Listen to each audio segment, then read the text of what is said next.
Hi everyone, welcome to this episode of Kuiper Labs. In today's video we're going to be discussing the concepts of genes and inheritance. Okay, so far we've introduced the concept of genes. In terms of these kind of...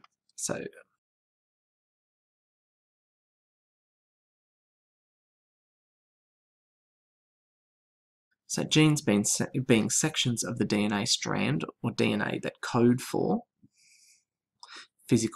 particular physical features. Okay, so maybe we're talking about like hair color, eye color, height, etc.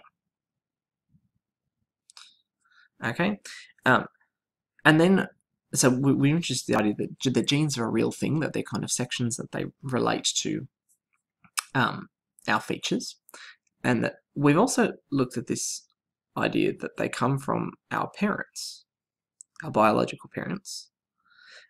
This idea of inheritance, okay, or inheritance, or heredity being kind of this name for the scientific concept here, that this idea that features of our genes from our parents pass down to us in some form. Okay, and so we're going to spend a little bit of time tracing back to where that idea kind of originated, and it actually existed before DNA was even a thing. Okay, and so then we have to go back to the 1800s to an Austrian monk named Gregor Mendel, a very famous name in biology. So he, like I said, so he was an Austrian monk.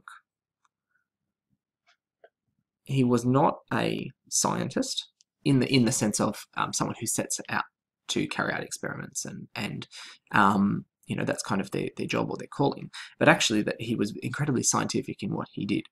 And interestingly, his study was of pea plants. Okay, because where he was, and that was what he was growing in his garden, and was able to make some observations based on that. And so what he noticed was that, okay, so that traditionally, you know, what farmers would do, and with plants and with animals as well, is that we would take they would take particular types of plants and animals and breed them together. It's been going, and you know, it's people who are dog breeders. Okay, so in looking at pea plants, he took two particular pea plants.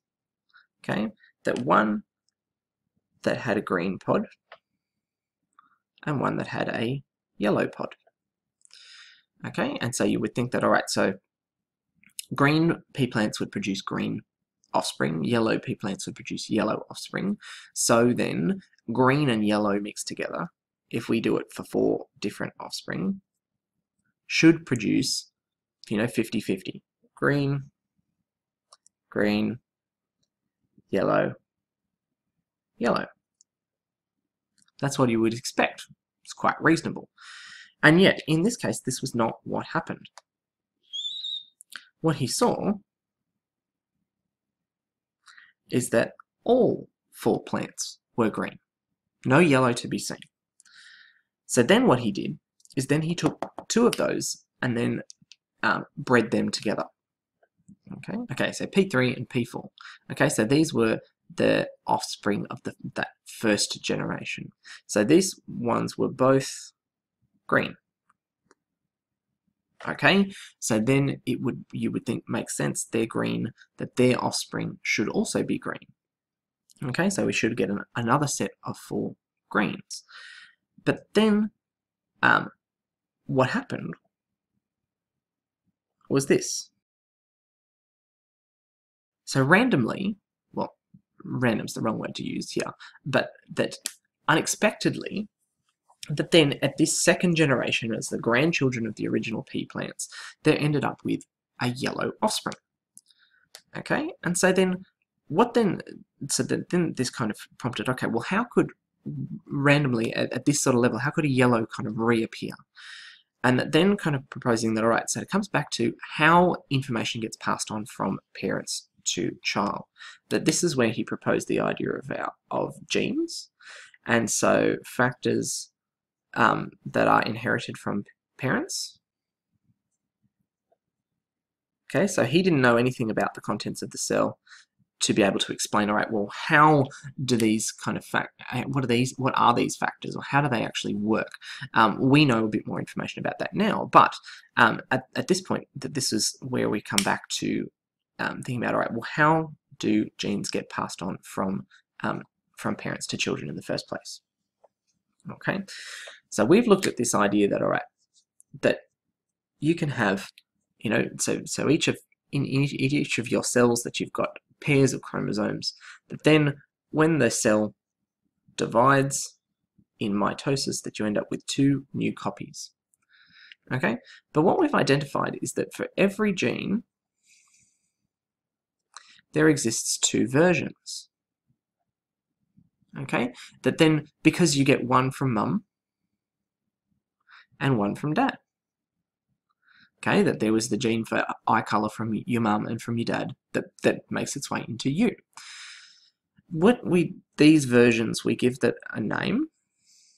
We call them alleles. Okay, so that's how it's spelt. Allele is how it's pronounced, not allele or something kind of strange like that. Okay, so allele. So you have 2 alleles for every gene. Okay, so 2 alleles for every gene that exists inside you. And this then helps us to kind of make sense of how we could see what we saw with the peas. Okay, so actually, I'm going to see if I can use this space down here. Okay. Okay, so we have our P1 and our P2 producing offspring over here. All right, so let's use the blue marker to then say, all right, well, let's say that, okay, let's pick the letter G. Okay, that might be a bit easier. That big G is the gene for green pod. And that little g is for a yellow pod. Okay, and so if you have the gene for yellow, that then you get yellow. If you have the genes for green, that you end up with green. But then remember that we have 2 versions of each. So what we're saying is that P1 over here was pure green. Okay, so has 2 of the same gene. So 2 green genes. P2 was pure yellow. So it has 2 lowercase g's. Okay, so pure yellow, pure green, and then we mix them together when they breed, and we get 1 from each, 1 gene from each parent in every offspring. So we get big G and little g in each one.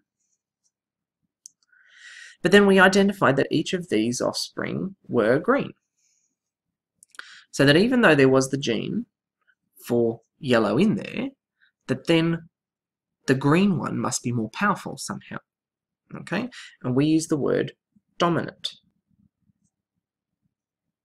Okay, and so if one is dominant, then the other must have a name, and we use the word recessive. In this case, we're talking about the lowercase little g. Okay, now let's then look at the next kind of idea here. Okay, well, how did we end up with our random yellow? Okay, so we've taken 2 of that next generation. Okay, remember they had the big G and the little g as their genes. Now what that means is that then we get one from each kind of mixing together. Okay, so let's say I've got in this first one I've got the 2 big G's. Okay, I'm taking the first one of each one. Then I'm taking the first one of this one, the second one of that one. And I'm taking the first one of this one and the second one of that one. And then I'm taking the second one of these. And so what I see is that I've got green, green, green, and yellow.